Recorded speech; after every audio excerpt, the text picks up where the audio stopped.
देंगे। मतलब सीधी सी बात है कि जब हम किसी भी कर्मचारी को उसकी प्रगति की ओर बढ़ाते हैं, उसके विकास की ओर बढ़ाते हैं, उसको पद से ऊंचा स्थान देते हैं, तो वही प्रोसेस हमारी पदोन्नति कहलाती है।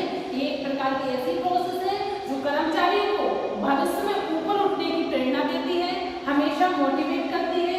इसका मतलब होता है कि जब एक पद पर जो कर्मचारी होते हैं उस पद से हटाकर उस कर्मचारी को उसके ऊंचे वाले पद पर रख दिया जाए। जैसे कोई एम्प्लॉयर अगर किसी भी प्रकार का नॉर्मल काम करता है और उसको बहुत समय से काम करते करते बहुत समय हो गया है ना, तो उसका काम और उसकी जिम्मेदारियां बढ़ा दी जाए, उसका वेतन बढ़ा दिया जाए, उसके पद में उन्नति कर दी जाए, उसको बहुत जिम्मेदारियों वाला काम सौंप दिया जाए, तो इस कंडीशन को हम क्या कहते हैं, पदोन्नति। अब हम पढ़ेंगे पदोन्नति के तत्व।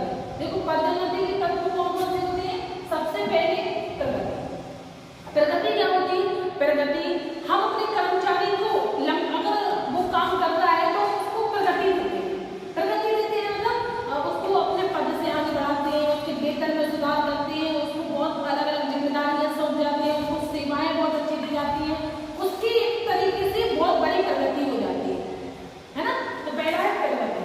दूसरा है हमारा अधिक वेतन।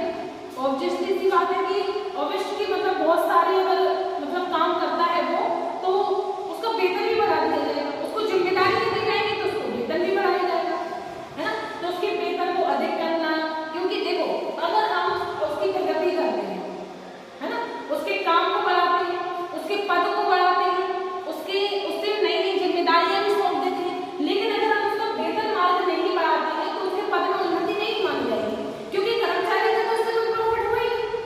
प्रॉफिट तो फिर किसका हुआ, किसी का नहीं हुआ, है ना। तो हम अधिक वेतन। फिर नेक्स्ट है हमारा बेहतर जिम्मेदारियां, प्रतिष्ठा एवं पद। बेहतर जिम्मेदारी, जो उस जिम्मेदारी को निभा रहा है उससे भी उसको बेहतर जिम्मेदारियां दे दी जाए। मतलब कोई ऐसी जिम्मेदारियां दी जाए जो वाकई में एक सक्षम व्यक्ति को दी जाए, प्रतिष्ठा दी जाए, है ना, और पद को ऊंचा किया जाए। तो इसमें पहले है बेहतर जिम्मेदारी, प्रतिष्ठा एवं पद। और अन्य जिम्मेदारी, अन्य जिम्मेदारी बहुत सारी ऐसी जिम्मेदारी होती है, उसको एक बहुत मतलब सही ढंग से मोटिवेट किया जाए और बहुत सारी ऐसी ठोस जिम्मेदारी दी जाए जिससे वो अपने आप को मोटिवेट करे, जिससे उसको लगे कि हमारा प्रमोशन हुआ है। तो अन्य जो तत्व भी उसके होते हैं। एक बार और हम देख लेते हैं पदोन्नति के जो तत्व होते हैं।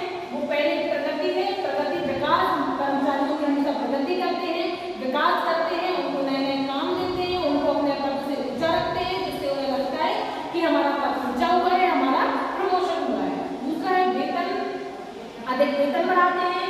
सैलरी नहीं बढ़ेगी तो पदोन्नति का कोई मतलब महत्व नहीं होता है ना, प्रमोशन का कोई महत्व नहीं है, तो उसके वेतन को अधिक कर